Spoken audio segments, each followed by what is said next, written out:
Bismillahirrahmanirrahim. Assalamualaikum warahmatullahi taala wabarakatuh. Saya Yuda Cahelpia, nomor induk mahasiswa 12040505172, kelas jurnalistik 3D. Pada video kali ini saya akan membahas tentang macam-macam teori komunikasi untuk memenuhi salah satu tugas mata kuliah teori komunikasi.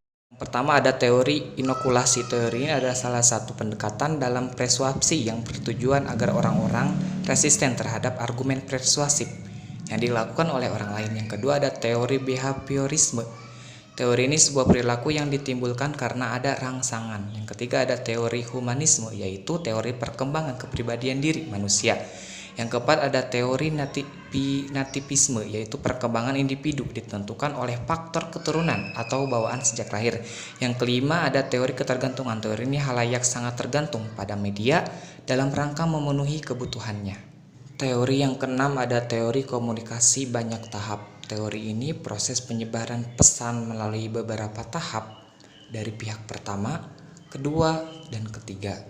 Kemudian ada teori hipodermik. Teori ini mengasumsi bahwa media memiliki kekuatan yang sangat perkasa atau perkasa dan komunikan dianggap pasif atau tidak tahu apa-apa. Kemudian ada teori kultivasi. Teori ini teori sosial yang meneliti efek jangka panjang dari televisi pada halayak. Kemudian ada teori dedukasi. Teori ini berarti penarikan kesimpulan dari keadaan yang umum atau penemuan yang khusus, ataupun sebaliknya. Kemudian yang ke-10 ada teori indukasi. Teori ini adalah bentuk pembuktian yang membuat generalisasi berdasarkan pendapat seseorang. Selanjutnya ada teori penguapan diri. Teori ini adalah suatu sikap membuka diri secara jujur dan terbuka dalam pengungkapan pikiran-pikiran, perasaan-perasaan, dan pengalaman kepada orang lain agar dapat lebih mengenal diri secara lebih baik lagi.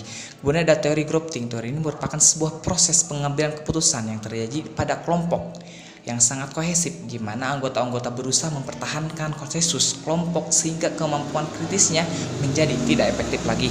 Kemudian ada teori agenda setting. Teori ini merupakan kemampuan untuk mempengaruhi kepentingan ditempatkan pada topik tersebut.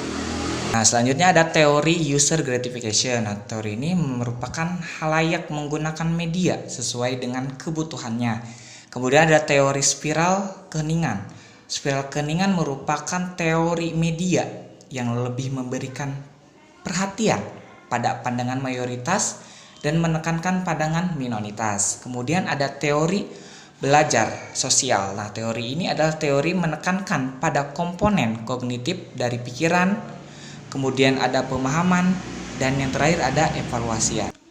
Nah, selanjutnya ada teori komunikasi satu tahap. Teori ini di mana pesan yang disampaikan disalurkan melalui media massa dan langsung ditujukan kepada komunikan tanpa melalui perantaraan. Namun pesan tersebut tidak mencapai semua komunikan dan juga tidak menimbulkan efek yang sama pada setiap komunikan.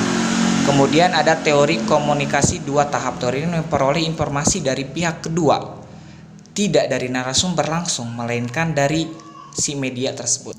Nah, selanjutnya ada teori pengurangan ketidakpastian. Teori ini merupakan salah satu teori komunikasi yang membahas mengenai strategi untuk mengurangi ketidakpastian kognitif dan perilaku dengan pencarian informasi melalui komunikasi dengan orang lain.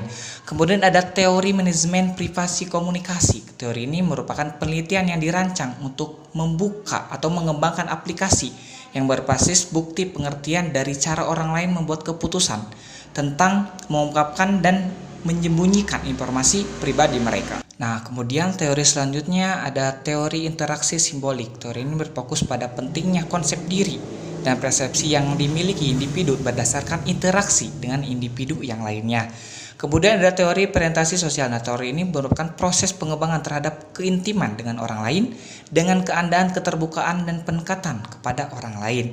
Kemudian yang terakhir ada teori pelanggaran harapan. Nah, salah satu teori komunikasi yang menggambarkan bahwa seseorang memiliki harapan terhadap jarak perilaku nonverbal yang lainnya yang dapat memberikan kenyamanan kepada dirinya sendiri. Mungkin itu saja yang bisa saya sampaikan, kurang lebihnya mohon dimaafkan. Semoga manfaat bagi kita semuanya.